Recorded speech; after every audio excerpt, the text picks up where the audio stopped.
proud to be joined by Senators Stabenow, Whitehouse, and Wyden. Now, for weeks, we've been asking the House Republicans to come up with a credible plan to avoid default. Instead, Speaker McCarthy rolled out a wish list straight out of the Freedom Caucus playbook. It's a bill that might as well be called the Default on America Act, because that's exactly what it is. DOA.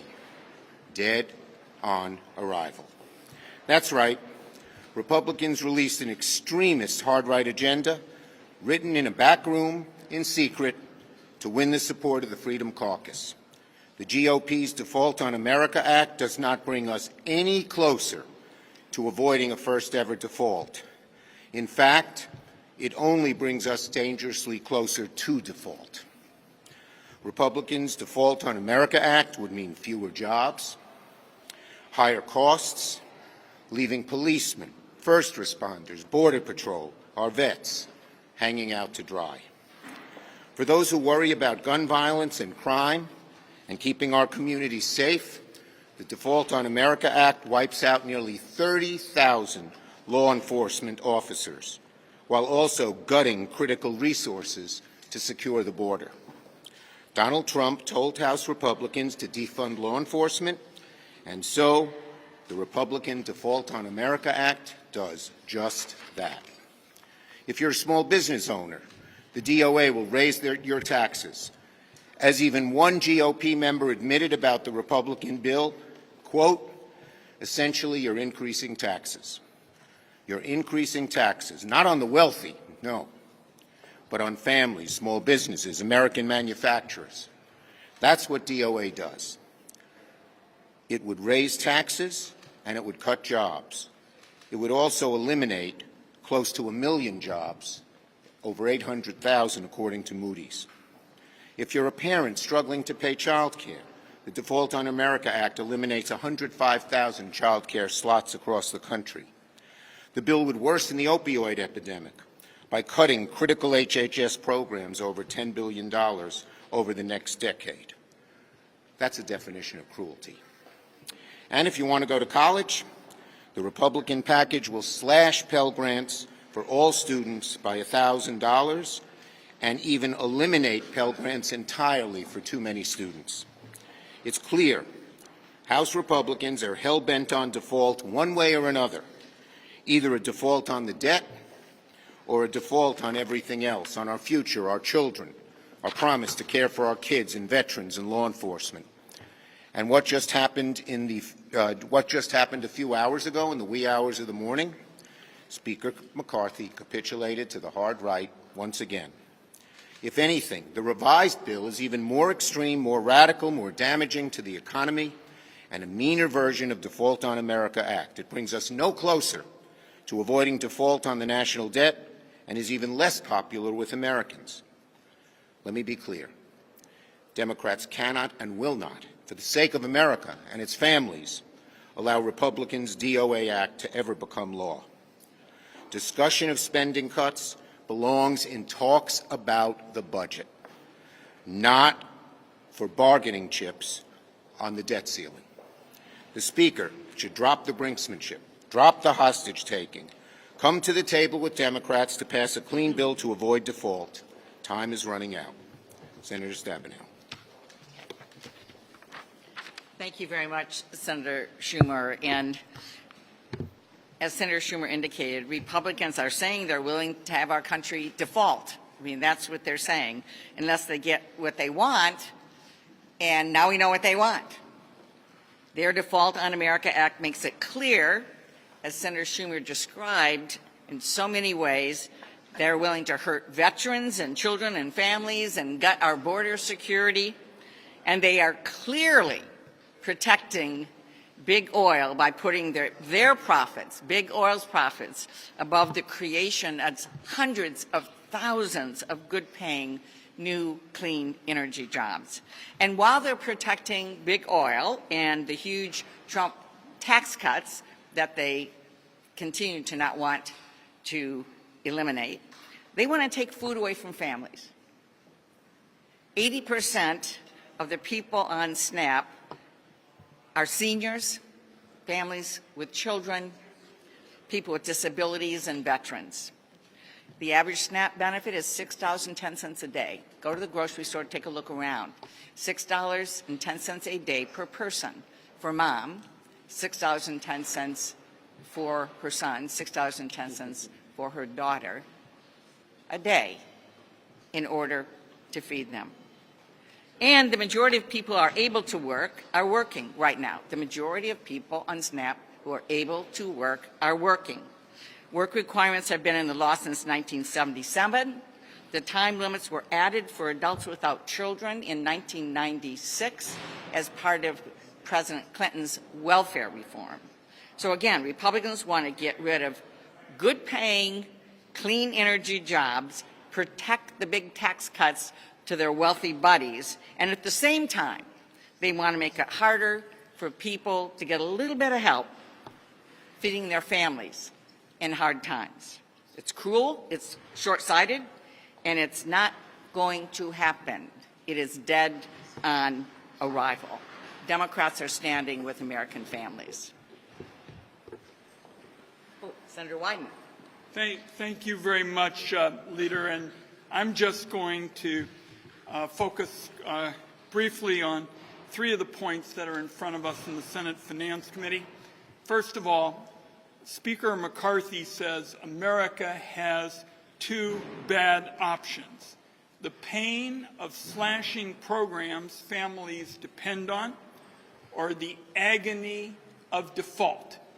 What we're talking about is DOA, period, full stop. Second point deals with the climate picture in their proposal.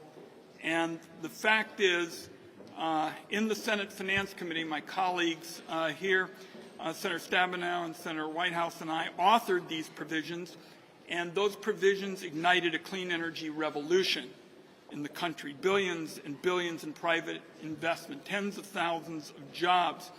A significant reduction of carbon emissions is on the way because for the first time in American history, we said the more you reduce carbon emissions, the bigger your tax savings. Repealing the IRA energy provisions is an enormous gift to big oil and to clean energy firms in China and Europe. They want nothing more than for energy and transportation in the United States to remain wedded, tethered to yesteryear. Clearly, that's what Republicans have been after in way, way too many areas of government. Last point I would like to bring up is the tax issue, because that clearly is the issue that defines them, and I would only say nothing unites Republicans more than helping wealthy tax cheats. They focus on that every day, day in and day out. That is their tax agenda. That's what drives them like no other issue. Thank you, Mr. Leader. Senator Whitehouse. And Senator Wyden is chairing a meeting of the Finance Committee, so he has to go. The MAGA wish list that Speaker McCarthy released last week is DOA. His default on America plan is dead on arrival. It is so damaging and so unpopular to the American people that MAGA Republicans are using secret backroom deals and default threats to jam through cuts that would never pass in public. But when it comes to protecting their wealthy fossil fuel donors, they spare no expense. Not only would this cost 780,000 jobs, it would also shrink the economy by $146 billion next year, with cuts up to 33% for border security, law enforcement, job training, affordable energy, opioid treatment, housing, food programs, and health insurance. For big donors, McCarthy's proposal would also slash IRS enforcement capacity to go after wealthy tax cheats, a move that would add nearly $120 billion to the deficit. The U.S. Constitution lays out transparent tools to raise revenue and determine government spending. It happens through bicameral legislating, through the budget and appropriations processes, not through hostage-taking and blackmail on behalf of fossil fuel mega donors. This default on America plan shows how captured the Republican Party is by the fossil fuel industry. Almost 280 pages of this 320-page bill are devoted to fossil fuel giveaways, rescinding the clean energy tax credits on which they are campaigning in their home districts, the projects that they support. Going back to leaking wasteful methane emissions without penalty, a permitting reform described especially for the fossil fuel industry, designed especially for the fossil fuel industry. And of course, obstacles to the agencies that protect clean air and clean water from fossil fuel polluters.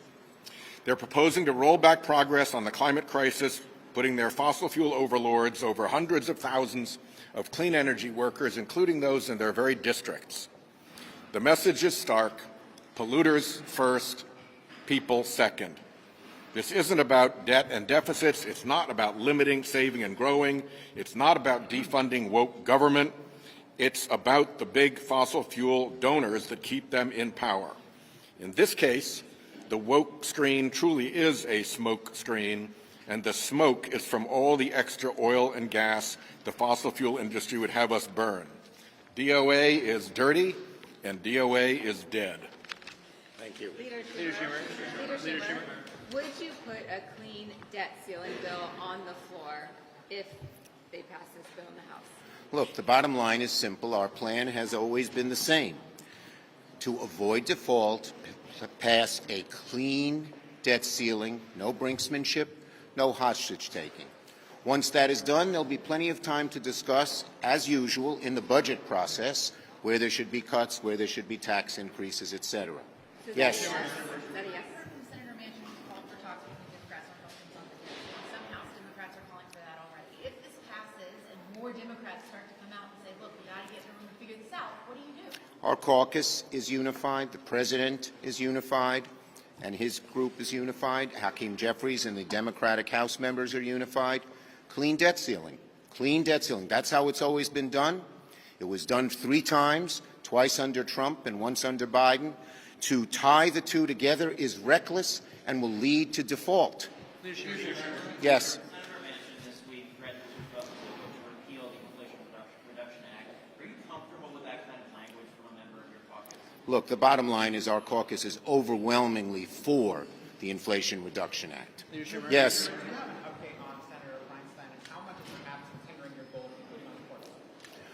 I spoke with Senator Feinstein recently, and both she and I hope that she will be back very soon. Yes. Thank you. So the president has signed a national, measure to end the COVID national emergency. He's even said the pandemic is over. What Senate Democrats at the very least be willing to take that unspent COVID funds in order to save it? Look, the bottom line is the president did the right thing by setting I think it was a May 11th deadline. And the bottom line is very simple, and that is that any discussions like these types of things should occur in budget discussions, not as part of default. Tying the two, as we've always said, is reckless. We think what Speaker McCarthy and the House have done is going to bring us closer to default, not further away from it. Last one. Republicans say that Tommy Tuberville just wants a vote on DOD abortion policy, and then he'll lift his hold on these 184 military promotions. Why not just give him a vote? Well, what Tommy Tuberville is doing is reckless, holding up the lives and the progress of men and women who have served in our military for a very, very long time. This is unique what he is doing. If he does it and then everyone else does it, it's going to lead to total chaos with the military and damage our national security, and we won't stand for it. Thank you, everybody.